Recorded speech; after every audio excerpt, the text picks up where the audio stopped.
Hi there, good people. Thanks for connecting with us on another episode of The Green Room. I'm Deidre, and I'm with the lovely hostess with the mostest, Paula Bell. And today we have a special guest with us, Dewana Bradley. Today's topic is something that is so near and dear to the Black community, but we don't often put these two things together. It's faith and it's politics. About 75% of Black America reports that they are Christians based on Pew Research. And we all know that every single one of us in this country has a connection with politics, whether we like it or we don't. Most times than not, there is an intersection between faith and politics. And while we don't spend a lot of time in that intersection, today is where we are going to spend our time in the deep, in faith and politics. So there is so much happening in our world, as it always is. So much is happening. But I felt compelled to lean into this topic and this subject matter because I don't feel like we spend a lot of time talking about the intersection of faith and politics. Pastors don't really want to talk about it from the pew on the account that their 501c3 might be compromised if they do. Separation of church and state. The separation of church and state. And elected officials carry the torch of their Christianity based off of their own personal interpretation and their relationship with God. And so we don't necessarily hear them leaning into it quite so much, but knowing that this topic impacts us in more ways than one, I felt like the Green Room needed to spend some time on it. And Paula said, let's spend some time on it. And we said, who better than the amazing Dewana Bradley, former elected official, righteous woman of faith, and so committed to both public service and faith. Why not have this conversation? So the first question that I want us to go to is starting all the way back, because some people are like, are you sure there's been an intersection with faith and politics all the way back, going all the way back to Juneteenth? Yeah. Talk to us about Juneteenth and the intersection of faith, and also tell us why Juneteenth means a whole lot to you outside of the fact that we've been emancipated. Yeah, no. So Juneteenth means everything to me now that I know what I'm talking about. Okay. We tend to politicize Juneteenth for something that it is absolutely not. And we're talking about the fact that individuals, enslavement was still being practiced in Texas. People didn't know in Texas that they were free. It took 2.5 years later from the Emancipation Proclamation being written that says that you indeed are free. But when we start talking about the Bible and digging into it, the Bible of what we know today was not the Bible that was given to those who were enslavement. They took parts of the Bible and didn't tell the whole story. So that the part about freedom and the Israelites and things of that sort, now these are new learnings for me, so I'm just sharing new learnings with you, is that they were not told. So there's this great documentary on Juneteenth, Faith and Freedom, that Our Daily Bread does, and they talk about taking parts of the Bible and not giving the whole story. So is that how we ended up with the baby Bible with the New Testament plus Psalms and Proverbs in it? Yeah, so There's so many different versions. There's so many versions. There's so many versions. And so this talk about, especially with the Israelites being, free and them coming out of slavery, those parts were taken out of the Bible because the masters did not want them to know these kinds of things. So therefore, I tell people that if parts of the Bible were not there for people to have, they were putting their faith in a God that they could not see. That's deep. Believing that freedom was coming. And because they believed in God, they believed they were already free. Man just hadn't done their thing yet to say they were free. But because of their deep faith in the Lord, they believed that they were free because they were being led by the Holy Spirit. And that was all the freedom that they needed. And so we don't talk a lot about it a lot. And I know people say, well, I wish I wasn't there back then. I would just love to be the outsider looking in for these conversations, because what happened then is in church, we're having these coming together meetings. We're talking about it. And the pastors then are encouraging you to continue. Like, don't give up. God, like, they believed so much that one day they were going to be free. Like their faith told them that. But they continued to endure the things that, we could never imagine that we would endure.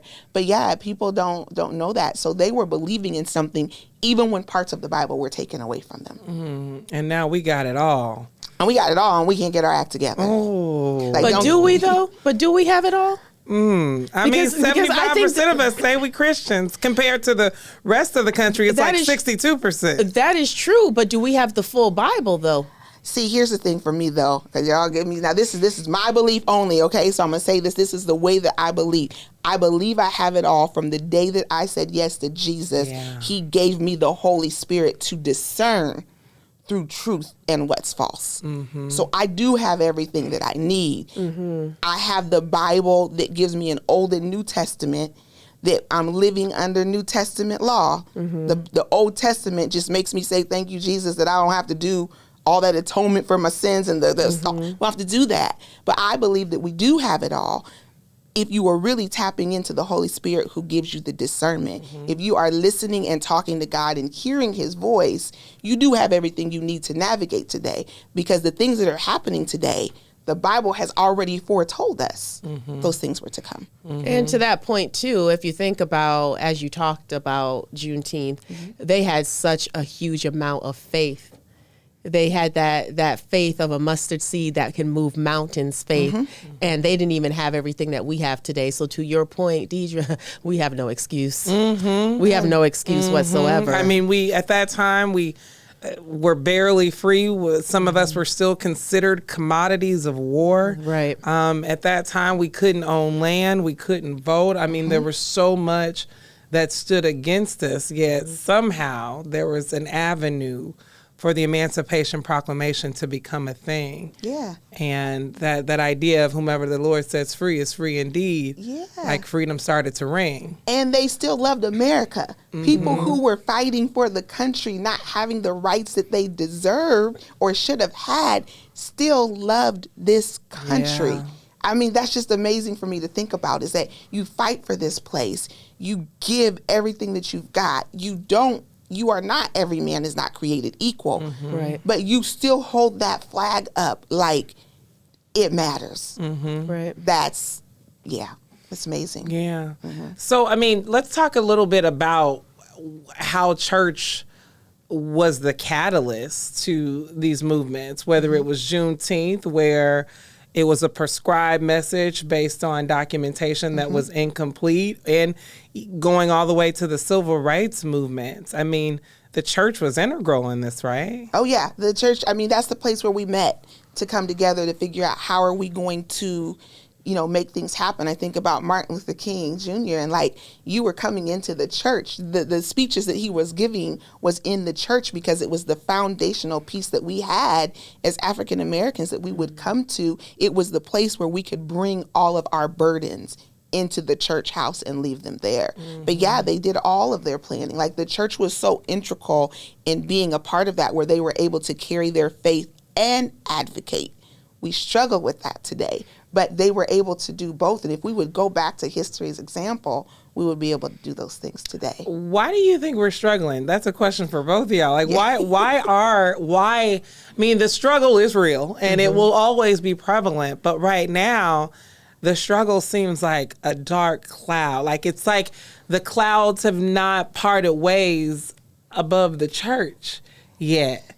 Yeah. People just have faith that one day they will. Yeah. Well, I know for me, when I was serving on the school board, I struggled with the fact that when you speak, so come the critics and the people who have all of these things to say. So I had to discern between how much of my faith do I talk about, but then also knowing that I'm trying to make sure that every student is treated in an equal way. But there were some things that I'm like, but Lord, I know I need to say this. But then if I say this, what will the people say? And will they understand it? And I think there's this struggle when you're carrying on both hats to be able to sometimes be your authentic self from a Christian perspective, knowing that not everybody identifies as being Christian or having faith or having that foundation. And there is this struggle. And I think at times, I hate to say this about the church, but we get scared to speak up. But we say that we have a God who tells us to not have a spirit of fear, but we allow the world to make us fearful so that we can't speak up. And I'm like, but we know we can say all things. God's got us covered, but we still continue to cover ourselves as if we're still almost trying to have one step in the world and one step in the church. God tells us we can't have both. Paula, what's been your experience? So my experience, I think there's been a couple of things that I could allude to here growing up in the church. Well, some people just been hurt in the church, so they don't trust it anymore. So you have individuals who the church hurt is real, and they've been treated a certain way. And to your point, you would think that in the church, right, there's a lot of things that we proclaim and we say. The church should be a space of love. It should be accept you as who you are, come in as who you are. And I believe some of that has gone away to where a lot of people feel the church is ran more like a business than as a safe haven, as a place where people can come to be their authentic selves, to be safe. Now, as far as speaking out, I have to agree, because when you speak out, there's consequence to that. And some people don't want to take the consequence to that. And they don't want to speak out to be shunned. Cancel culture is really huge right now. So if it could impact you, your livelihood, how you move in this world, some people just don't want to take that risk. It's a risk to them. However, if we don't start taking some of those risks, we're not going to have any risks to take. Because our freedoms are going to be taken, and then we're going to go back to where we were. We have to start history all over again. Who wants to do that? So as you see, there are certain people who unfortunately lost their lives speaking up in the civil rights movement. But if it wasn't for them, some of the rights we have now, we wouldn't have. And so it does take, and if you go back even to, the greatest sacrifice was Jesus on the cross, right? He was out talking, and if God's son died, that's the greatest sacrifice there. And so sometimes those are the things that happen. And you might be one of those individuals that have to think about that could be you. It really could. Yeah. And I don't think people want to do that right now.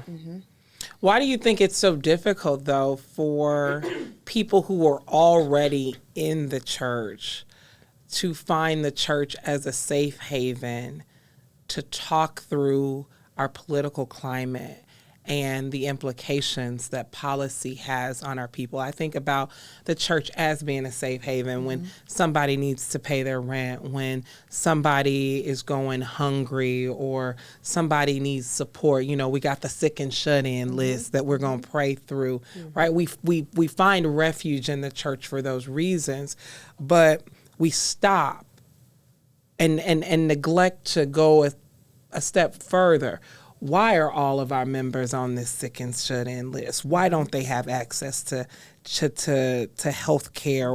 Why don't our members have access to food? Why are they struggling getting jobs to pay their rent and to contribute their tithes and offering to the church? Like we stop. We fail to answer those questions beyond faith. Yeah. We fail to take that into the practical aspect of the world that we live in, juxtaposed to our faith position. Why can't are we predisposed and preconditioned based on the era of the Emancipation Proclamation in Juneteenth to even ask? Yeah, I think that we also get stuck in, we are so private as African Americans. We don't want people in our business. We don't want you to know that I am not good with my finances. We don't want you to know that I am fearful of going to the doctor because I had an experience of. And so I think what happens is in the church, we just go, well, if they don't say it, we're not going to ask. We don't want to get in folks' business. When my mom was growing up, everybody knew that everybody took care of everybody. If so-and-so's acting up, I'm coming in, honey, you need to sit down and start. We don't want to do those things anymore because we're afraid that someone might come to us and say, well, what were you talking to my kid for? What was you asking questions for? Because what we see is we have this guard that we have put up. And we don't want people knowing our business. Now, I'm an open book. You asking me anything? How you doing today? It's not a good day. Every day is not, oh, I'm doing fine, I'm well. No, I'm struggling today. Today I'm hurting. We don't do that, and we don't create environments like that because we've become so guarded that we think someone else has the ulterior motive. Or to your point, I was hurt in the last church. Now I'm coming over here at this place and they're trying to ask me about this. They want to give me a class on that. Now I don't want them in my business. We have to start to let our guards down so that we're able to help each other and create community like we had when my mom always tells me that people would come into the church and just sleep there. But they knew on Sundays and Wednesdays, certain days of the week, you couldn't be there, but you could come back after everybody left. Interesting. We don't have that type of dynamic anymore. Now we're locking up the church. We're taking to make sure the money gets put here and put there. And like, we've just changed. And I don't know what that change is. I'll just give you another example. With all of the stuff going on, I'm thinking, how can we start? We got to feed folks. Yeah. Folks need to eat. Like, can we get gift cards and can we do certain things? And when I went to someone to ask that question, they said, well, if we give them a gift card, what if they buy alcohol? But they're hungry. So now we're scared to even give people the things that they need because now we're trying to get into their minds of how they're going to use it. Well, I'm just of the mindset, if you have a need, I'm going to give it to you. Now, if you take it and go do something else, that's between you and God. Yeah. I've done my part. Yeah. But we've gotten to such a place that we're now questioning everything that we give. And now we're trying to find the place, well, where can I put the stipulation? So if we give them the card, they can only go in to get the groceries. Like our whole mindsets have changed. I feel like we want to give with limitations. We want to, so we've just created something that what happened to when Jesus just said, you had a need, I'm going to provide it for you. So what you're describing is the people who need it are guarded. They're guarding their authenticity. They're guarding their space. And the people who have it are guarding. Yeah. So we're all on guard. Yeah. Right? We're all in defense mode, which makes perfect sense as it reflects to us being stagnant and not making the movement that we need to make because we're so on guard. But as people of faith, that guard, taking that guard down is an exercise of faith, right? Yeah, it is. Which is so hard to do. Don't talk to me because I haven't figured it out yet. But taking that guard down is like really saying no matter who says what, no matter what happens, I'm on a mission to fulfill the purpose that God has embedded in me, no matter what. Yeah. That's living true authenticity, right? It is. Ooh, have you figured out how to do that yet? Hey, I'm trying. Every day is a new day. I try every day. I say I'm gonna try to do it. Like I can't be worried about the person on the street who is asking for money, and if I give it out of my pocket, I can't be concerned about what they do with that. If I live in a world of that, then I'm never going to give to people, and I'm never going to be able to help because in my mind I'm trying to figure out what they're going to do with it. I don't believe that's how Jesus called us to be, but we're making these decisions to be that way, and rightfully so. There's a system that makes us that way too, right? If you're a nonprofit and you give things out to people, you've got to be careful because if they go do something else, like we keep thinking about all the things that could happen instead of just trusting God to say, Lord, you know my heart, here we go. So let me ask another example and then we can move on because I really want to get beyond this conditioning to be like judge, jury, and all of the things when it comes down to our ability to give. Y'all both have kids. Y'all kids went to school and they had to eat lunch. Y'all gave them either lunch or lunch money. Right? Was it lunch or lunch money? Which one? Both. Yeah. When you gave them lunch money, you had thoughts on how they should use that money. Could you truly oversee how they were using that money? No. So why did you keep giving them lunch money? Because they my kids. And they need to eat. And they need to eat. Need to eat. My school bucks. Yeah, but now I'll tell you, everybody else is probably eating off of the money that I gave my son because I know how my kids are. Now, if they saw someone who didn't have, then they're going to give too with mama's money. So I'm like, whatever you do with it, once it leaves my hands, that's you. Now, if you chose to starve during that time and you took care of everybody else, that was your choice. When you come home, I'm going to feed you. But when you give that away, I give it knowing that I'm trusting you to either do what you say you're going to do or there are consequences if you don't, but I got you when you come back. And they knew that. Yeah. There was something you asked that I want to go back to on the taking down of the guard and linking that to purpose, and how we've been conditioned now to where we're not taking down our guard. But if you truly know your purpose and you're truly walking in it, no matter how people treat you, you're going to continue to walk in it. So I know my purpose is a purpose of service. I get hurt a lot because I am generous and I give because I know that's what I'm supposed to do. That's just in my DNA. That's how, and that unfortunately can lead to people taking advantage. And I've had it happen. That's not going to change what my purpose is, though. Sure. Okay, so you took advantage. All right, I've learned. But that's still not going to stop me from helping that next person. And so what I think some individuals are doing are holding grudges. And those grudges are hindering them from doing what they know is right. And so now that grudge has turned into anger, has turned into bitterness. And so now I'm not going to let my guard down because that pain was too much. And I don't want to experience that pain again. So I'm not going to allow myself to experience that. So I'm just going to shield myself because I just don't want to deal with that again. What they don't realize that they're doing, though, is all of that toxicity of the bitterness and the anger that you have within you is probably causing some issues that you have from a health perspective, whether it's mental health, emotional, or what, physical, right? Here we go with our sick people who coming into the church. And the conversation you said, we don't talk about the root causes of these things. Some of it is definitely systemic, but some of it is also the mindset that people have and the pain and the baggage that they are carrying that nobody is holding them accountable to release. And they don't want to acknowledge they have it. But there's always a person who can reach out to somebody to help you with that acknowledgement and to release that baggage, but they just don't want to do that particular work. And that is because of fear. Yeah. Because now, if I know better, I got to do better. Yeah. And I'm not ready to do that yet. There are so many dynamics at play in all of this, especially within the Black community, because if you think about our history, we've been a community that's always been through trauma, has always been through things that are just atrocious. And it's from generation to generation to generation. At some point, as you look back, we're like, are we ever going to get a break?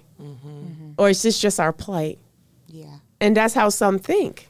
And you just got to change that mindset. Until we can get the mindsets to change, we will continue to have these conversations. Very true. But it's that notion of the mindset shifts when our belief in ourselves is true. And not belief in this figment of our imagination, but this belief that we are all imperfect people just trying every day, bound to make a mistake or two or three or four. But our heart is centered on true purpose and true progress. Them folks that had baby Bibles back in the day had something in them and believed in something. I mean, I think about when a story about Jesus, everybody hears the story about how he went in there flipping tables because the tax collectors was doing A, B, and C. He didn't turn his back on the church after that experience. Not at all. No. You know, he just, righted the ship a little bit. And I think we get so caught up in, we don't want conflict. We don't want challenges. We just want it to be, that's not real. No, conflict ain't for everybody. And if it's not for you, sit down somewhere. But if it is for you, stand up and be accounted for because we need you. And we've lost some morals and ethics. Can we talk about that? What have we lost? What moral and ethics? You want to go there? I mean, if we're gonna go deep, we need to go deep. Okay, let's go. Because if you think about the morality and the ethics in our society, it has changed from when I was growing up. Right? To me, everything goes now. There are no boundaries. I remember back in the day, children respected the elders. It was an expectation. You said good morning. Thank you, ma'am. Thank you, sir. You had courtesy. You helped your fellow person. You weren't just nasty to be nasty. Now, there's always been people who have been mean or bullies or whatnot, but it's now everything just goes. You can say whatever you want to say. You have social media that allows people to hide behind this mask of the internet and not really show you who they truly are or what they're truly experiencing, putting up these facades of this reality of greatness and success and all of those things. And I personally feel that has had a huge impact on a lot of what we're going through right now. When we talk about, if you think about civil rights and you think about back in the day of Reverend Dr. Martin Luther King and even Malcolm X, and whoever you side with, I think both of them were effective, and they had different strategies to get the work done, but they were both very effective. But there was a level of morality there. There was a level of ethics there. And right now, I just don't see that. Yeah, there was a level of respect for each other too, Yes. and our differences. Yes. You know, and I'm just old school too. So you come into my house, you're talking a certain way. You're not wearing that. Pull this up. Put that hat. Like that's how I was raised. Right. That's how I give that to my kids with the hopes that they'll do the same thing. But we have lost that level of just respecting people and not wanting to cuss folks out like I used to teach, and kids is cussing out, and I'm like, whoa, wait, whoa. But then you have to be careful, because if I wanted to even try to course correct that, Right. I'm not able to course correct that. Right. Because I have to be mindful of the home environment where you come from, and I got to be careful that I'm not overstepping my boundaries. Well, there used to be a time that there was no boundaries because everybody in the neighborhood belonged to everybody. So if you don't get your tail home, I'm about to call your mama, and we just don't have that anymore. So now it's, how do we exist in a world where that doesn't happen anymore, but still do the things that we need to do? And I think, to your point, we don't want to talk about it, but we have lost that respect that we have for one another, that being able to sit and talk to each other, even if we don't agree. Right. I'll sit with you for hours. I may not take what you're giving me, but I'll at least give you the respect of listening to you. We've lost that. And I don't know what we do to get that back, but that has been lost in our society. Yeah, I go back to the notion of Cain and Abel when God called one of the brothers out, and it's like, am I my brother's keeper? Like, he was getting slick, and it's like, yes, you are. You are your brother's keeper. And this notion that we're all on this island by ourselves is a figment of our imagination. It is. It really is. It might do good on Bravo, but in real life, it's not real for us, and it's literally stagnating our growth potential.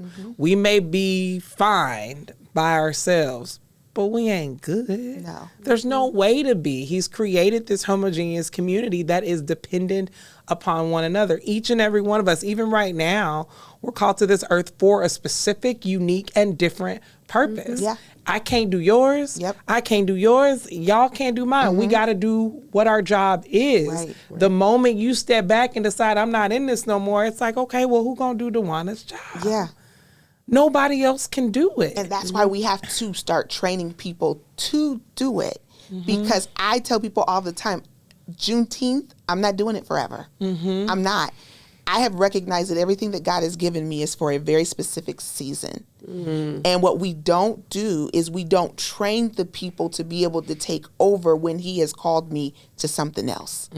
So I recognize that. So I love working with people to say, hey, I'm telling you right now, 5 more years, I don't see anything past 5 years. So I need to get folks ready so that you can do it.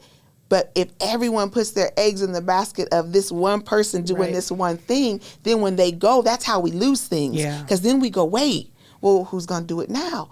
Well, what we should have been doing was training other people to be able to do it, so the transition would have been smoother. And so we have to get ready for being mindful that we can be called to anything anything else at any time. And I know that. So tomorrow I could wake up and the Lord could say, Juneteenth is done. I'm going to move you over here. I'm definitely okay with it. But the community would not be. But that's a test of your pride. Yeah. That's a test of your pride, like literally letting go. Oh, yeah. Easy. Letting go. And I think it's also a test of the pride of the person who's under the tutelage of you. Yeah. Are you willing to be under tutelage, or do you know too much to even be in a space where you can even learn? Right? Like pride is heavy and pride is deep, and no one wants to look how they really are. Yeah. That's the truth. Oh, that's the truth. Woo-wee.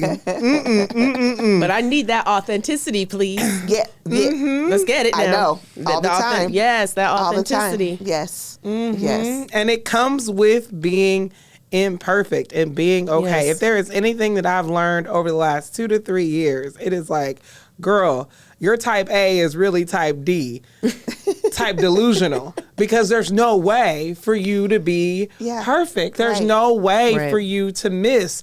And as you're missing, you're talking about being type A. Sit down somewhere, right? Determine who you are based on what you have to give and not who you say you are. Because we just want to talk about who we say we are. Like, doing is incredibly important. Going back to this topic that we're talking about, politics doesn't take care of itself. When we get mad at it, we're mad at ourselves, because politics is truly a reflection of people doing. We need good people in politics to do good. Otherwise, bad actors get in there and they do bad. Selfish people who have lacked morality, who don't believe in the 10 Commandments, don't even know them, get up there and they lie, they cheat, they steal. Well, that is going to be the reflection of politics if we don't get good people there. I talk to friends all the time who are like, we just need to give up, we just need to burn this, we just need to do A, B, and C. Imagine if they did that during the civil rights movement. Like MLK, like, we just gonna do this poor people's campaign. We're not gonna work with the government. We just gonna create our own government within the government. Texas tried to do that. Texas is the biggest state in the country. If Texas couldn't do it, what makes us think we're going to do it? Like, I love the ingenuity of people to say, what could this be? Because it's been broken. Well, it's been created and crafted by people who can't fix it. So what it takes is for you to get involved and to fix it. But the barriers to entry are just, okay. Like, the barriers to that special love that you got by your side was high, but you did everything you could to get that prize. The barriers to that job were high, but you did everything you could. That job and that special love, what does that mean in a country that's dissolving and imploding right before our eyes? Right. What does that mean? Nothing. And that's why it's so important, though, when we're talking about faith and politics, it's important to know who you are for me. It's like, who am I in Christ? So that when the fake actors come out in politics who are saying, because I'm struggling with, I'm Christian, but I don't hear love coming out of your mouth. I don't hear the things that I know Jesus to be coming out of your mouth, that I don't get so hooked in and laser focused on who they are, but center back to God to say, what can I do in the midst of this time that you have called me to do? We get so fixed on the person that I'm saying, forget the person. All of this happening in the world is God's orchestration anyway. So my thing is, what is it is God called you to do to be a part of it? Because it's those small things that turn into larger things. So we get so focused on why I don't have the resources to go. But do you have the resources to go talk to your neighbor? Do you have the resources to go, you see the kid needs something and you feed them? Like, we always are looking for the large stage to be on, but then we also get dictated by the person in charge to say, well, you see what they're doing? I don't care what they're doing. What are you doing? Because we can't be dictated by the man or the woman. We need to be dictated by the fact of what has God called you to do. And I think that's where faith and politics, it gets really funny, because we're looking at people, and I'm not trying to be judge or jury, but there are a lot of people I have seen in politics who I'm like, where's Jesus at? Because I don't see the reflection of what I know him to be coming out of people. But if I let that deter me from A, not speaking up, B, not tending that community event or doing things because I have the mindset of, well, it's never going to change. We're just going to have to put up with it. Then what does that say about me as a person who identifies as being a Christian? Mm-hmm. Yeah.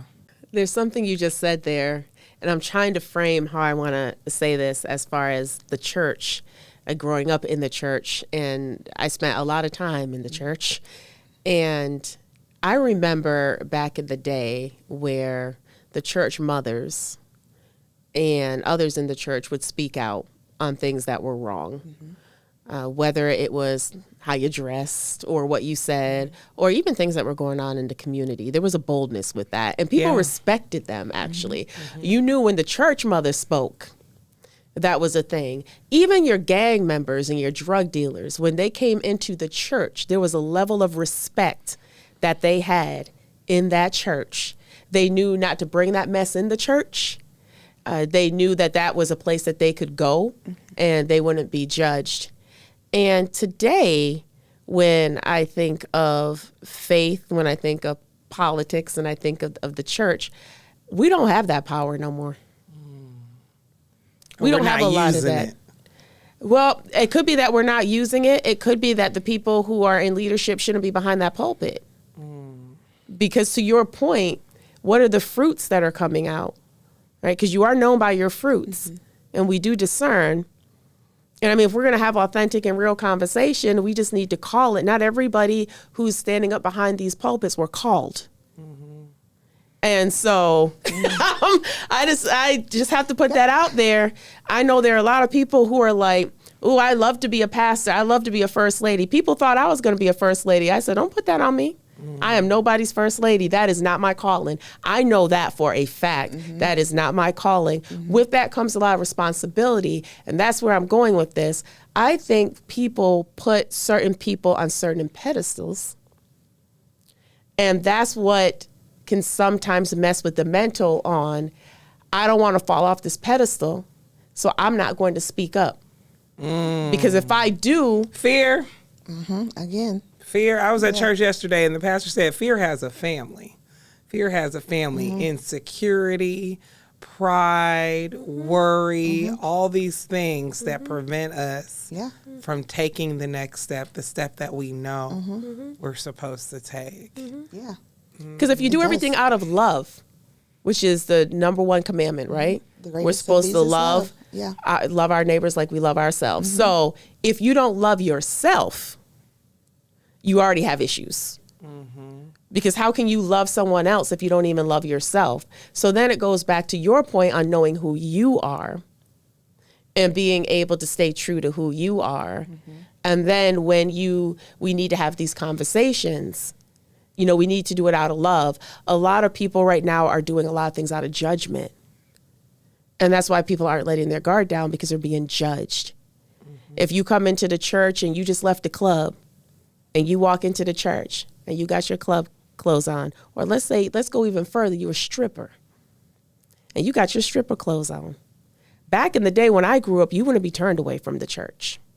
Today, you get talked about.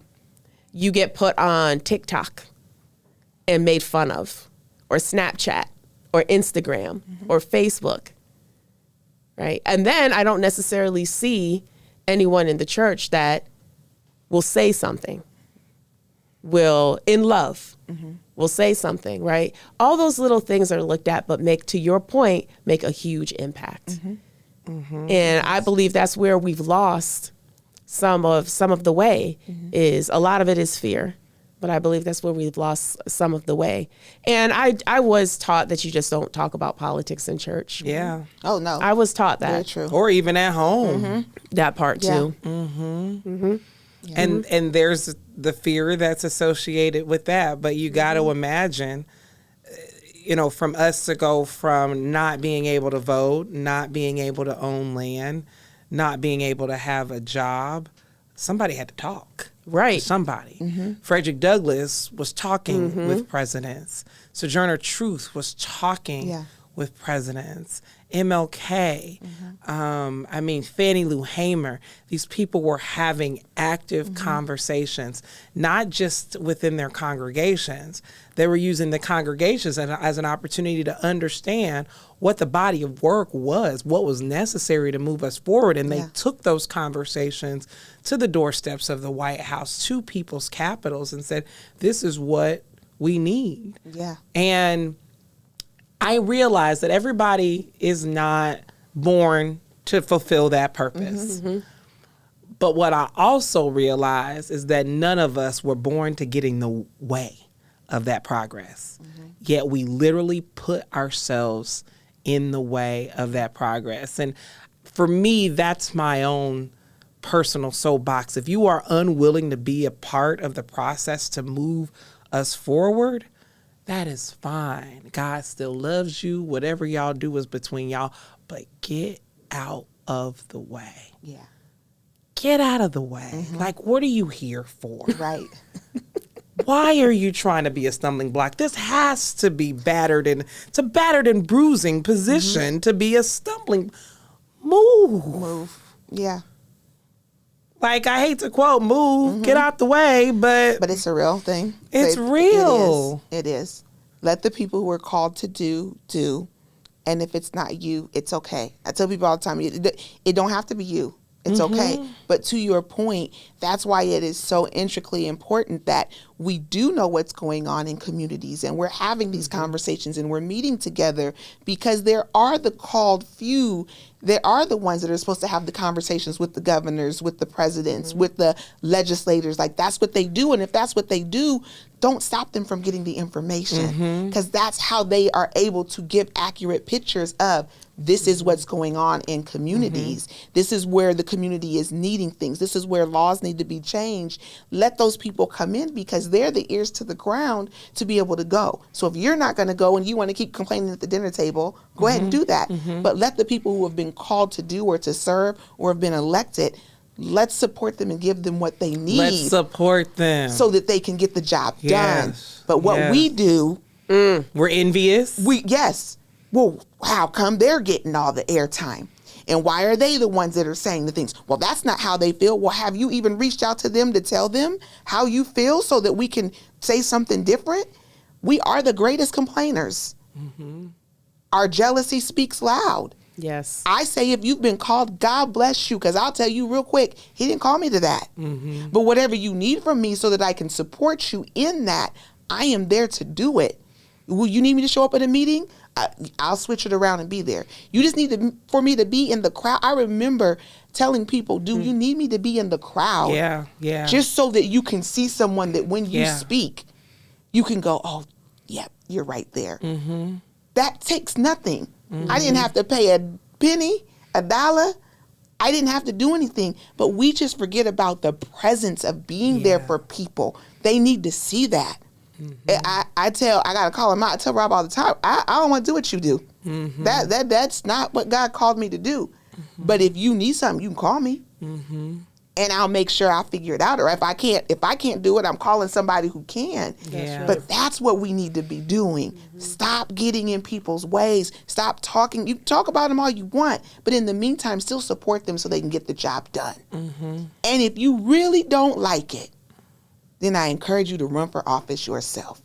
That part. If you are truly irritated by what's going on in the world, then take your ideas and bring them to the table and run. But stop putting our people down for the work that they're trying to do to make a change. Because really, running for office is all about the fact that I believe my solution could work. It's really what it is. I've thought about it. I think it can work. I want to bring it to the table. And that's what people are doing. And what's wrong with trying the solution? And if it don't work, guess what? Somebody else's will. Just one bad recipe, you can get it right the next time. Exactly. Eventually, it will come out tasting just fine. So I'm curious, as we talk about this space, and we've talked about the challenging aspects that exist with the space that we're in, juxtaposing politics and faith and freedom, there is some good that exists in the space. And so I'm wondering if we're thinking about folks who have not even considered church or Christianity as a problem solver if people haven't considered, young people haven't considered even, going to church as an opportunity for refuge there. I mean, what's the good that exists, right? I think about voter registration ministries that I've been connected to through the various churches across the state who are doing incredible work every Sunday trying to make sure people are registered to vote. Because the church is not void of action. It's just not on the same page. Right. It's not coordinated, right? But there are things that are happening. And I'm wondering if we can talk about some of those things where we feel more inclined to lean in versus lean away. Because we've talked a lot about things that, make people want to give the church the Heisman. Right. But what's the benefit of community collectively doing things together? Because, I think women are in that space, Black women. I think young people are in that space. I think Black men are in that space where they're just like, nah, I don't know what the solution is, but that ain't it. Right. I encourage people first. I always start at home first. I tap into my own family. Who is there somebody that I can lean on that's doing something that I'm like, I think we all have that person in our family where we're like, you want to know something? You go to that person. You want to have a conversation about something and they're not going to judge you and they're going to love you and they're going to show that to you. I'm going to that person. Start within first. Is there a place that someone where you're looking at? And if it's not in your family, then young people, let's go into your school environments. Who's the teacher that you look up to and you go, that teacher not going to treat us bad. That we're going to come in, we're going to say things. She's going to let us she's going to let us freely be ourselves, and we can do that. And then to me, it's all layers. And then from your teacher space, if you're in college, who's in the collegial space that you're like, that I hear them talking. That sounds like something that, I want to be a part of. You don't have to go from that to the president or to the, start small, looking at the people who are within your community. Who's the neighbor that I see every day? And I'm just curious, like, I see them always doing these things. Go talk to them. Go to the people who are doing and ask the questions. You'd be surprised. Most people will give you your time. Most people will bring you to be a part of. But there's things that people can do if we're not wanting to go to the church, because I get it. Yeah. The church has hurt. The church hurt me once. I'm not giving them another chance. I'm not doing that. Well, if you don't want to go into the church, then who's doing things within your space that you say you want to start mirroring things after? Start having those conversations. Start small, then build yourself up. Or, hey, maybe it's something you're supposed to start. Start it. Let's get it going. Like, don't give the excuse, but be okay with it. So I just think we need to be mindful. There's a lot of great organizations that are doing things. There's a lot of young people that are spending time with each other in their spaces doing things. Like, let's applaud and elevate those too in the school spaces. But it doesn't have to be a church space. Like, if that's the place where you don't want to be, if you don't even want to come to the community thing that's happening in the church, that's okay. Then start looking at the people around you who are doing things and start connecting with them. Start having coffees with them. Start doing things that can help you get to the place where you need to be. Where do women go? Where do Black women go for that same type of engagement? Each other. I'm telling you, I deal with my friends. Seriously, I ain't got a whole bunch of them, but I have enough that when it's a day, I know everybody's mom is not around, but I go to my mom, my family. Like, for me, where I get my comfort and my peace is my inner circle. It's my family. Like, I don't have time right in my home. It's the place where I can be the freest. It's the place where I can say what I need to say, where they're not going to judge me. It's the place where they can lay hands on me. It's family. And I say... Prayer, we ain't laying hands the other way. No, we praying. We praying in the Bradley household. Ain't nobody got no hands going in the Bradley household, because if you do, you wouldn't live to tell the story, okay? So we praying in the household. But I also recognize that people don't have that. Yeah. Okay, so everyone doesn't have that. So I am a proponent of finding someone to talk to. I believe in therapy. I've had it myself. I believe that, hands down, some people need the non-biased, not in my community person to be able to talk to, who can help us get through things.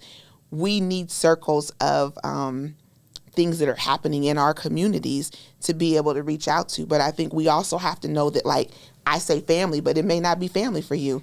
It might be that it's, I go to the gym every day to go have community there. We have to find the spaces of community and get to them so that we can be engaged. But for me, it's hands down family and friends. Mm-hmm. Well, you know, there's different faith practices too, right? So I've seen a community of individuals who are, their belief is around ancestral worship, and they get together and they have built a community around that to understand the ancestors speaking to the, and so I believe people get their fill of faith, their fill of connection and community in other ways. And it doesn't have to be in the church. And, you know, a lot of the younger generation, at least of what I'm seeing and what I've been experiencing a little bit, of their faith is more spirituality instead of necessarily going into four doors of a church, four walls of a church. And so there's communities that have been built that way. And those communities, because of how deeply rooted they are in the faith, I have actually watched them advocate for certain things politically. Be out there, whether it's with a protest or whether it's door knocking or whether it's putting something out on social to get a petition signed. And they will come together as a community to do that. So I do think there's pockets of communities being formed in different ways that are being quite effective, that are spiritually or faith-based, but just in a different way, the non-traditional way than what we're used to seeing. Yeah. I think those are both like excellent points, because I think about me personally, I believe that politics and policy is a pathway to progress. But when it comes down to my faith experience, I've been to a lot of churches, like hundreds of churches, hundreds. But right now I don't have a physical space that's my church home. My church home is an online church. Me too. And I lean into that online experience. But the responsible part of me knows that there's value in church community. And so while I haven't necessarily taken the step to be very intentional in finding a physical church community, I know it's something that can only aid and advance future progress. But right now, as I'm sitting, I don't have it. Right. But that doesn't mean that I don't engage in the way that I know I should be engaging. I think that I'm glad that you mentioned that. Like, it's not just the physical space. Yeah, and a lot of people are engaging in online church. Like, it is just becoming a thing. But to your point, too, I believe there is something that we get when we come into the physical space to be with other believers each Sunday, to uplift and elevate and give me that what I need to get through Monday through Saturday. But to your point, I think a lot of people, I mean, I even have my own kids who, that's where they're watching things online. Well, I don't need to come into the church space because everybody's online now. It seems like, you know, that's what we're doing. So I think there's community that you grow in there. And then people are chatting with each other in those spaces. So church is happening. And you're, girl, did you see Pastor said that? I mean, people are really growing from that. And that is okay too. I don't want people to feel like you got to come into the doors. Because at the end of the day, when this life is said and done, for my belief, it's the relationship that you have with Jesus. We get caught up in coming to church, doing all of these different things. But at the end of the day, I don't believe God's going to say you only went to church 10,175 times out of your life and you should have been to church. I don't believe he's going to say that. I think what he's going to do is say, what did you do for me while you were there? What kind of relationship did we have with each other? And I think we don't talk a lot about the relationship, but we make people feel bad about, well, you wasn't in church on Sunday. But how do you know I wasn't having church when I was listening to the online thing as I was driving through the day? Like, we get so focused on what we used to do, because everybody did go to church at one time. We forget that it really is about the relationship. Yeah. I think the same could be said for politics too, right? Attending church is an equivalent to voting, right? Like, well, if I don't vote, then I can't be involved. Right. Or if I missed an election, then I don't have voice. I don't know what's happening. Most people who do a lot of good work in politics don't necessarily go to the Capitol all the time, Yeah. right? They could just be going to city officials or county officials trying to get things changed Right. in their local community and advocating from that vantage Yes. point. You think about bikes in our community. I mean, 10 years ago, bikers on, the 2 regular wheel bikes where you got to pedal. Right. Not the stuff where we're going through the streets. Yes. I mean, they didn't have a whole lot of advocacy, but over time, they didn't go to the State House. They just kept showing up to a room that could barely fit 40 people, Yep. advocating for their ability to ride their bikes and be safe and not get hit.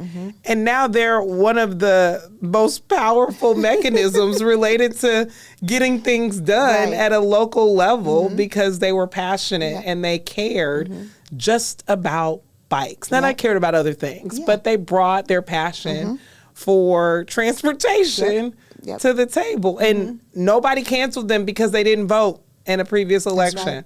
Nobody canceled them because they never showed up at the State House. Like, nobody did that. They came with their strength and their power. Yep. Yeah. And That's a great demonstration of what community can do. right. It's more than just one person. It takes us all. It takes the village. We have got to get back to that village mindset in order to see the changes that we want to see, because it truly takes a village. If you've watched anything in politics, it's the pressure when we come together as a collective that invokes the change. Look what happened with Target. Yeah. People decided not to go, boycotted, and their financials got hit. Right. That was a statement. That was a collective coming together to impact a change. Yeah. I always say the 3 greatest words is we the people. We just forget about that. I believe that our founding fathers, rather you want to sit and tackle the history of it all, they were on point when they said those words, we the people. Because we the people have the greatest power that we don't even realize that we have. We can change elections, we can shift the atmosphere, but we have forgotten the power in which we possess. And that when we come together collectively, that power makes change. And so if we could get back to the mindset of, I'm powerful. I know I can go into a room and I can say some things and I got it. That's not being cocky. That's just knowing who I am. If we get back to that, the whole trajectory of this world changes. But you make the choice to do it. You have to make the choice to do like it. you can possess the power all day long. You gotta move with it. You gotta move with it and quit questioning yourself. It's like my grandma and her biscuit recipe. Yeah. She got the power. Oh, see, but she won't release it. She won't release the power. I'm still struggling. My biscuit's still crusty. You could try to do it like she did it, but until you got what she got, it ain't going nowhere. It is not. So I'm curious, as we think about issues that matter to our community, what are those things that our collective energy could best impact right now? Because there are a lot of things that are happening from a national level all the way down to a local level, and across industries, education, healthcare, food, jobs. I mean, there's so many intersections that exist. In mass incarceration, right? I mean, in our community alone, we think about people pouring back in our community, but when 40% of our population is incarcerated, it's challenging for them to pour in because they've got a very empty cup. Right. And so I'm curious, what are the issues that are on the precipice right now that we should care about, things that we should at least create space in our brains to maybe want to do something about or encourage somebody else to do something about it? Yeah, so I'm an education advocate. We should care about education, period, whether it's a public or private. I got a whole lot of stuff to say about how we're doing things right now, and that's another show. But I do believe that we need to be mindful of how our babies are being educated. Education is that knowledge is power. And we need to make sure that we are showing up. I always would say, I wish people would put as much stuff that they're saying, come to the boardroom and show up. When we're talking about our data and we're talking about the fact that we're still struggling with how we're teaching students of color how to read and write and to do things, but we don't make an uproar about that. But we quick when they close, and there's no disrespect. When we're quick to talk about now, there's no food, the food stamps aren't happening. We want to be in an uproar over that. If we took that same energy and started showing up at school board meetings, showing up at schools, and really advocating for our students and making sure they're getting what they need, then we may not be talking about a mass incarceration issue, because we would have been catching them when they were in preschool and making sure that there's preschool for everyone and that our kids are getting educated and that we're letting them come and read and talk to us. Like, I just think education is the key to a lot of these things, but we somehow seem to go, well, we're not gonna make a big deal about that. It's, the graduation rates, it's okay.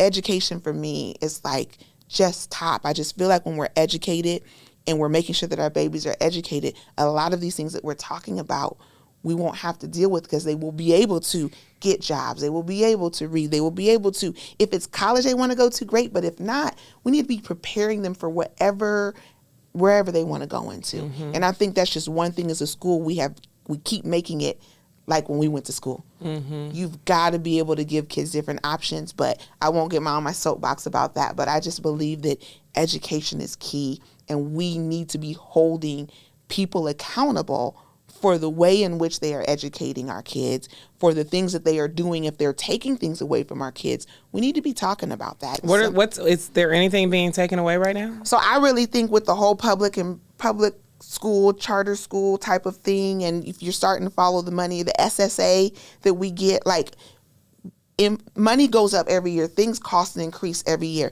but we keep our SSA at this supplemental aid. Sorry about that. Everybody don't know. Our supplemental aid stays low. 2.1, 2.5%. That means that we're not giving money to our kids. So what we're saying is every year the cost of living will go up, but we're keeping the money that we pour into education the same. So we are not giving our kids more. We're just saying, oh, well, we're going to leave it just the same. And then what happens when different administrations come in, they're not changing that. And what they're saying is, well, what we did was ABC. No, you're not giving it. Public schools are struggling right now because we are not giving kids the things that we need, and it costs money. And then what's happening is now that you're starting charters in other schools, the money is going into different places. So therefore, I put it to you like this. When I was on the school board and we would look at a budget every year, we're giving teachers a 3% raise every year, but we're not getting 3% SSA at all. So just think about that. Every year a teacher's getting a raise, but we are not getting the money from our government to be able to even fund those raises. And then you start hearing about how pay attention to the budgets, because now we're talking about how we're pulling the things away. And even though we just passed a bond, that's great, but it's nowhere near going to touch what we still need to be able to make sure that we are giving our kids fair education and they're getting the things that they need. And so I want people to really pay attention to what's happening in school board meetings, pay attention to what's happening in your kids' school, because they are not doing things the way that they used to. And the money is not being where it should be. And because of that, and because of all of these charter schools that are coming, and I don't have let me be clear, you should be able to choose how you want your child to have whatever education you want it to be. But I do have a problem when it starts to take away from the public setting that's in place, when that starts to take away from the kids who need it, whose parents are choosing to keep them there. And the vast majority of our students. Yes. Yeah. So like, you can do whatever you want to do. There's still going to be, we're going to probably always be the largest school district in the state of Iowa, because people are going to want to keep their kids in a public setting. But if you keep pulling away to give to others, then you are hurting kids. And if we say that we care about all of our kids, there should be no differentiation between if they're in public or private setting. And right now, it seems like government is robbing Peter to pay Paul, when it's its job to have the tough conversations and create solutions. So Paul is good and Peter is good. Exactly. Because we live in lives where we're robbing Peter to pay Paul. Our government shouldn't be like that. No. And we actually shouldn't have to do it either, but it happens. But we need to find ways that we're making sure that our kids are educated. all kids are educated to where, and we need to, how can we create partnerships between public and private sector? What does that look like? But we're so busy making them separate, we're hurting kids in the process. We need to find a way to bring those two together. Any issues you see, Paula? Healthcare. Mm-hmm. And the reason I'm going to bring up healthcare, it goes right along with education, is because our health is taking us out. The diseases that we have are taking us out, from high blood pressure to diabetes to cancer. All of that stuff is taking us out. And the problem is a lot of people don't understand how nutrition plays a huge factor and role in that, and how we eat and what we eat and how much we consume and what we consume. And there's not a lot of education on it. And unfortunately, because of the system, you have parents who are essentially working 2-3 jobs, right? So our youth are eating anything and anything they can get their hands on. And I'm telling you, this food built different now, because some of the stuff that my kids are eating is built different. Some of the stuff my kids were eating, I used to eat, and I'm like, woo, y'all body changing. What's happening? Right? I mean, the way it's being processed and everything is different. And there needs to be further conversation. Even if you think about, I was at a conference this weekend, and I was a moderator on a panel, and we were talking about breast cancer awareness and how the density of your breast determines what type of exam you should get. So if you have like a breast density of C or D, you should probably be getting more than just a mammogram. Right? Okay. These are the sort of things we need to be talking about earlier than later. And I just don't think there's enough focus on that, and there's not enough advocacy. I remember I was at urgent care with my daughter last month. I was so irritated, y'all. When I tell you irritated, because my daughter had a serious blood condition last year, and it's a rare blood condition, and she's gotten over it, but the condition started with flu-like symptoms. And so I'm back at urgent care with some of the same sort of symptoms, and you can have remission. You can could be in remission and then get it back. So I go in there. Now it's on her file that she's had this blood condition. Why y'all not running blood work? The girl running a fever. She's throwing up. She's not fit. Why are you not running blood work? Oh, we don't need that. Oh, you don't? I said, well, this is what she had. The doctor going to say to me, well, what is that? You the doctor, you should know. I can't pronounce them big words. That's what you went to school for. I'm just giving you the acronym. And I'm telling you, this is what happened. I had to advocate for her to get blood work. And the reason she ended up in the ER was because when she went to urgent care, the year this all happened, they never ran blood work. So her platelet count went down to where she could have gotten a brain bleed. If she didn't go to the doctor, she didn't listen to her body and divine intervention, because I truly believe it was God, tell her to get to the ER because you can't even keep down water, she may not even be here today. And it's the whole knowing how to advocate and being comfortable doing that. So healthcare and just nutrition and health and wellness is huge, especially with as many young. Do you know that our Gen Zs and millennials have the highest rate of anxiety and depression right now? I believe it. Mental illness is real out there. The stuff that they're worrying about at that age is just insane to me. And few practitioners. Few Talk about practitioners. education. Not enough. Not enough for them. Not enough. And some of it, again, I think it's the system, just being able to afford to be able to get the credential to be able to do it. The challenges we have just helping our children get through school. Go to college when they want to go to college. It's all like woven together. But if your body isn't right and your mind isn't right, I don't think there's enough focus on it.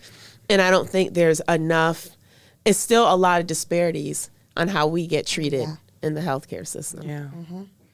Yes. Mine would be wages.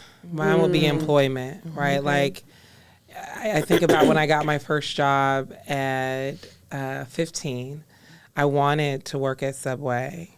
And my dad came home when I was completing my application. I had the nice pens and was so proud of my penmanship and thoughtfully communicating me getting this job as a sandwich artist. And he said, what are you doing?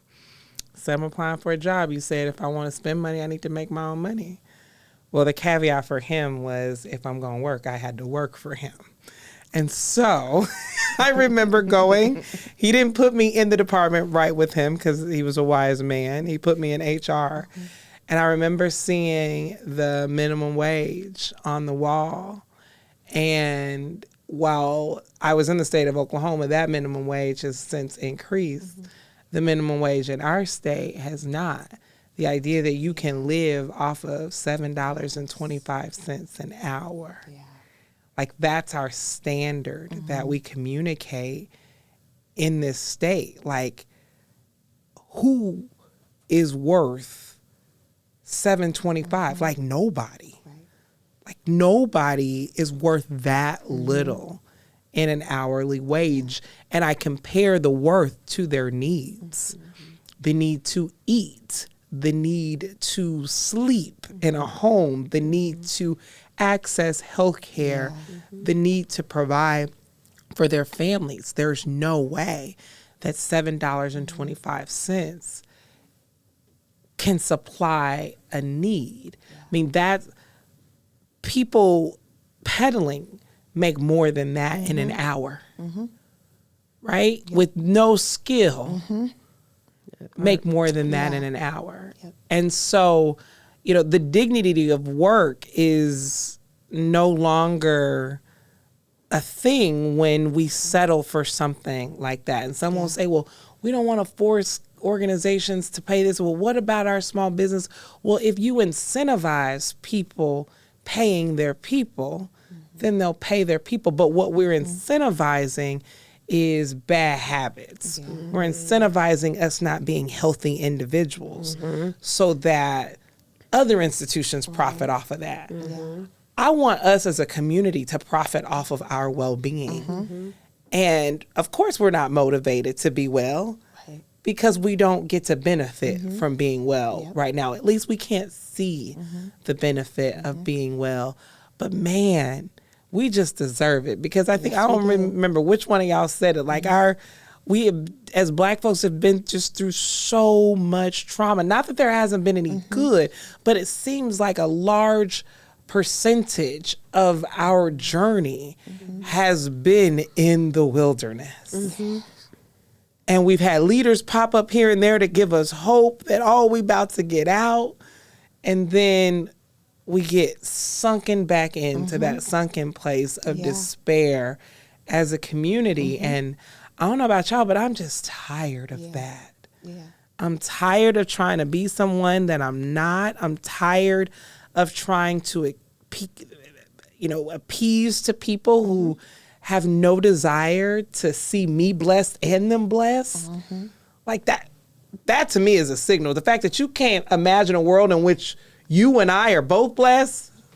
And you leading or pastoring. Right. Go to Jesus. Yes. I thought you were going to tell them to go somewhere else. Go to Jesus. Sit at his feet. The call for people to just go to the top of the mountain for 40 days and 40 nights. We need y'all to move. Right? It's people taking up space. No, you need to disappear for a little bit. You need to disappear. Come on back. But you need to go and talk to them. Talk to them. So, we are wrapping up the end of this conversation. Paul, I don't know if there's any additional questions that you wanted to walk us through before we wrap up. I feel we have such great information and content and just sharing here already. A lot of gems being dropped, a lot of nuggets being dropped. I would say, it's very interesting, the intersection, as you say, between faith and politics, because you do need both. You need to have conversations in both places. And so all of us grew up in the church. All of us have had, you went to hundreds, I may not hundreds, but. I was in a different space. That's why I went to hundreds. I wasn't church hopping. The one thing that it's not a question, it's more, I would say, of a comment, and you all can tell me your thoughts on it. I believe we just need to get bold again. We lost that boldness. We lost that oomph that we have as a people. As I was meditating this morning, and I actually posted this on Facebook and on LinkedIn, and I usually don't post a lot of outside of professional and business on LinkedIn. That's about to change. So I posted on LinkedIn, I heard the song, it just came on my iPod when I was stretching out, Ron Winans and Donnie McClurkin with Stand. And it was so fitting for everything that we're going through right now, as I was just listening to the words, and I had it on repeat because I was like, this is so, I had to post it because I'm like, this is so fitting. You've done everything. Don't bow. Don't bend. Don't give up. Don't give in. Just stand. We've lost that boldness. And I'm at the point now where I've decided that I'm going to be bold. I'm going to say things that's probably going to rub people the wrong way, but that's the only way you get the change. I can't keep walking in fear. God has not given us a spirit of fear. He's given us a strong mind, right? And so I can't keep walking in that fear. And sometimes I do it too because I don't want people to look at me a certain way or judge me a certain way. And at this point, I don't care. Because at the end of the day, my relationship is what I care about. I want the good Lord to say, well done, my good and faithful servant, right? That's what I want to hear. That's the most important thing that I want to hear. And so I would just say, and you all can comment on that, do you feel that we need to get back that boldness? Do you think we've lost it? Do you feel, and it can't just come from the women. The men got to come up in here too. It's got to be both of us. It's got to be a collaborative effort, because I'm going to be real. Our black men have been going through some things too. Right? They've gotten some nice little hits and going through some things. And we just need to come together and support each other more and be bold together, because at the end of the day, and I'm going to say this till the wheels fall off, we dominated everything we do. We have the talent and the skill to do it. So let's just let's walk in that. Let's walk in that boldness and let's get it back. So I don't know if you all feel the same way, but that's the only thing that I would add is, do we need to get that boldness back? Have we lost it? I feel we have. Yeah, we have. I mean, I think we have. I think I know that I say personally, my mind just keeps going and does so much. I can think of times that I've written something to go on Facebook and then I've deleted it. Oh my God. Because I'm going, story of my life. I'm like, I can't do that, because if I say that, then someone's going to say, so I you all do that too? I do it all the time. If you go and look at my drafts, honey. All the time. There's this thing, and I know I should say it, and then I go back and I erase it, and I go, just forget it. I'll just save it for another day, and then that other day may not come, right? But then I just go back and I do the same thing again, and I'm at that point now to where I'm really seeking God to say, when you want me to speak, I'm going to speak.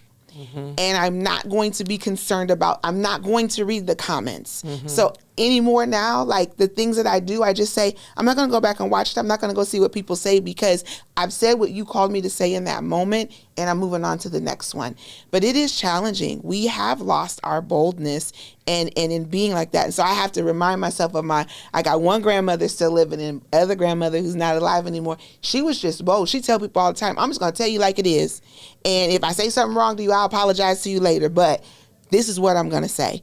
We need that back of saying, this is what I'm going to say. And this is why I do Juneteenth, because I will refuse to let people forget what our stories are and where we came from. And that we need to be able to talk about America in the good, the bad, and the ugly. Yes, ma'am. We can't sit here and say that next year we're going to celebrate 250 years of a nation, but we refuse to talk about the bad parts of it. There's not everything glowing about America. We had parts that, if you just even said to me, I wasn't there when it happened, but I am sorry, because I would never want anyone to feel that way.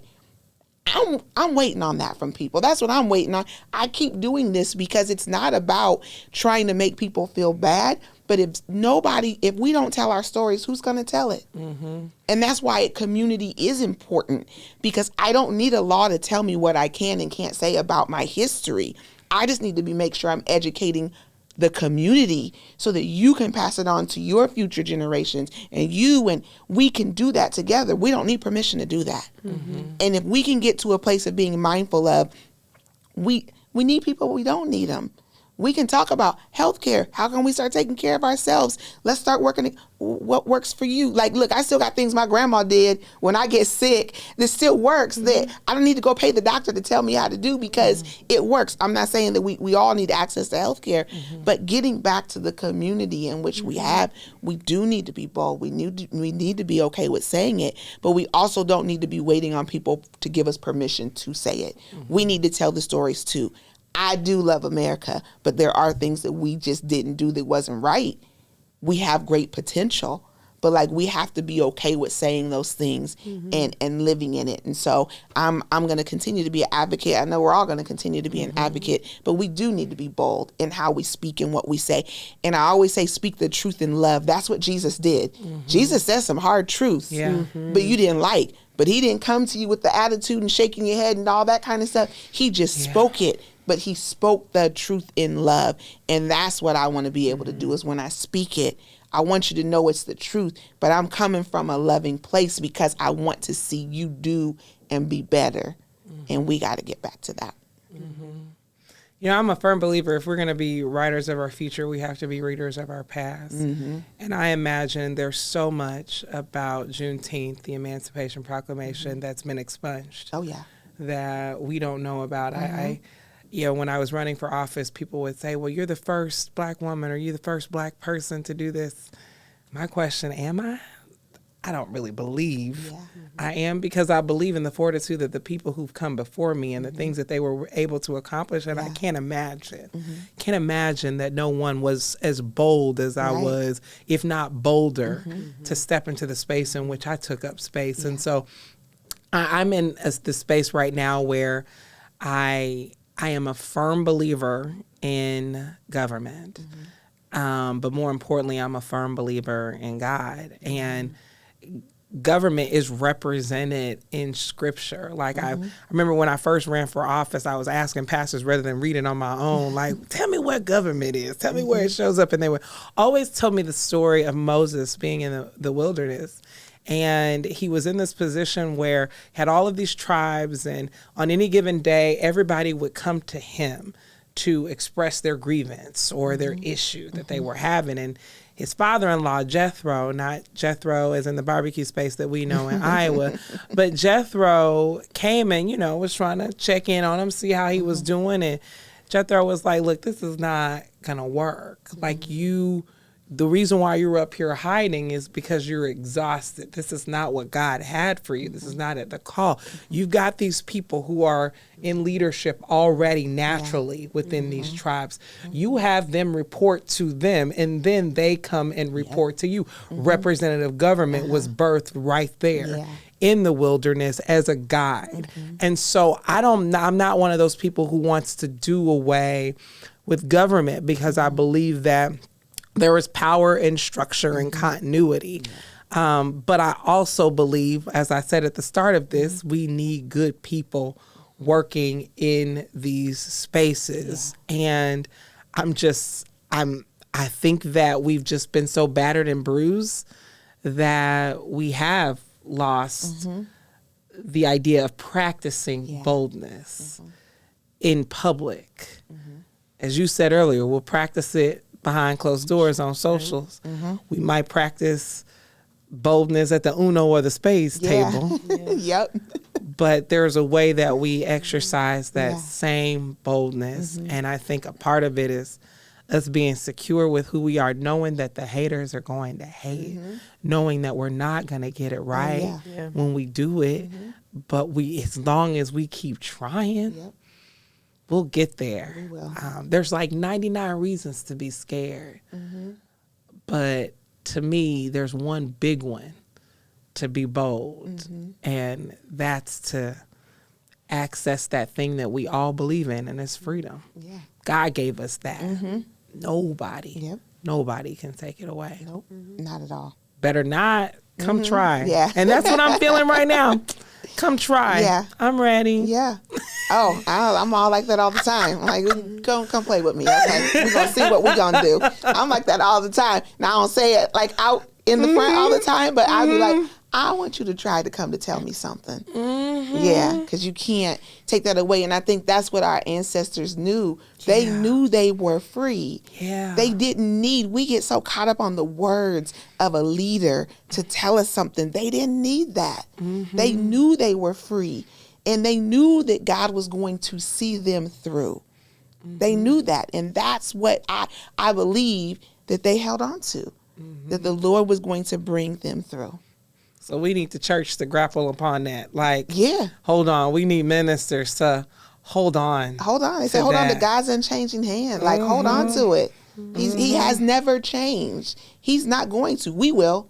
We will shift and go up and down and this, and then we'll try to wrangle with the world and be a part of it. But, like, God ain't changed. He's the same God that brought them out back then. He's the same God that will bring us out today. And there are things that are going to happen. But if we keep our focus on Jesus, he got us. It takes me back to what I wrote this morning, because I was up at 4 o'clock this morning because the girl couldn't sleep. So then I got up and just worked out at 5. Yeah. That's why the workout was hard. Okay. I wrote down, spiritual growth happens when you live what you believe in your home, in your workplace, in the ballot box, in your community. So let your faith inform your politics, but never let politics distort your faith. That last part right there. Ooh, that's deep. Never let politics distort your faith.